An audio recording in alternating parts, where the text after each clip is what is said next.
Hey there everyone, this is Aaron Spalsbury at 3X Logic. Today I'm going to show you what an exception is within the VIGIL client, as well as how we set up exception-based reporting within our software. Now, you may notice I've got a live camera here. Of course, this is going to be a convenience store, essentially a gas station, with some live point-of-sale information coming through. And this is going to be everything that the cash register is doing. Of course, it's going to pop up on the screen here.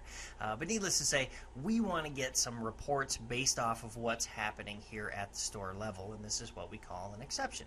Well, an exception is going to be something that we care about, something that's out of the ordinary. I'll go ahead and come over here off to the left, and I'll double click on the exception button. Now, I do have a few in here that are already preloaded. For instance, if I want to know every time they did a lotto sale, I can just simply highlight it, click run, and of course this is going to show me every piece of video along with it, and I'm going to show this to you here in a minute. But for the purpose of this video, I want to show you how we actually set one of these guys up. So I'm going to come over here and click add.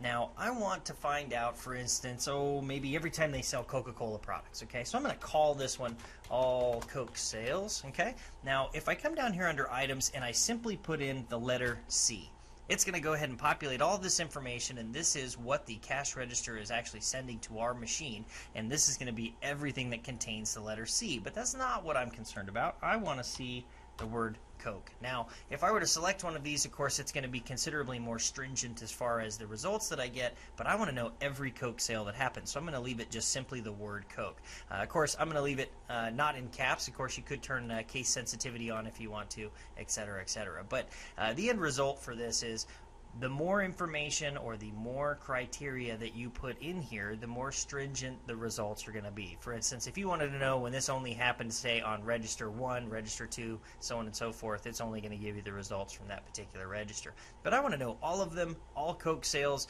any price. Now, we could select, full-blown Boolean searches, greater than, less than, equal to, all of that wonderful stuff. But I'm just going to leave this any price because I want to see all of them. Now, from here, I've got a couple of options as far as how I get these reports.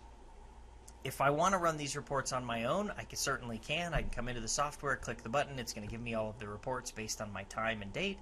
Or I can simply have these sent to me. Okay. Now, if I want to have this, say, scheduled, I don't know, every Sunday at 4 o'clock in the afternoon, I want to have a report of all of these, it can certainly do that. That's not a problem at all.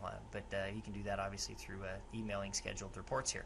Now, I don't want to. I want to be able to run these manually, so I'm going to leave that particular feature turned off. We also have the option of tying this into our video analytics filter. For instance, if you wanted to find out if someone purchased a Coca-Cola but there wasn't a customer on the other side of the counter, of course this would typically be an employee purchase, we could certainly make that type of an exception as well. But for now, I'm just going to go ahead and leave that turned off. I want to see all Coke sales. I've got that information programmed in here. I'm going to hit OK and hit OK again, and this will actually save this information.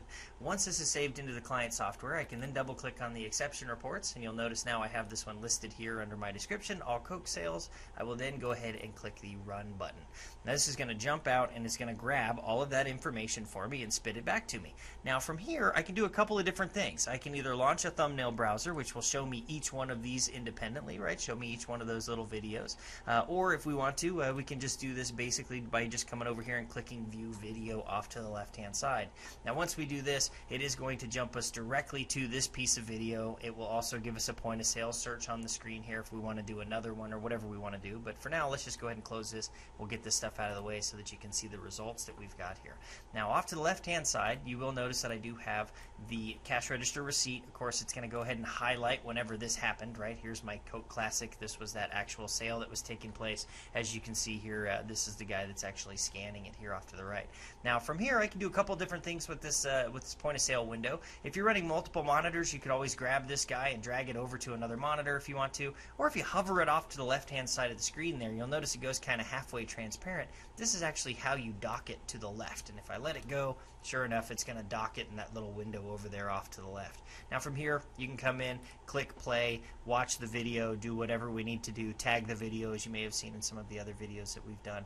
But from here, obviously you have all of your information from doing an exception. That's really all there is to it, guys. Thanks for watching the video. We'll see you on the next one.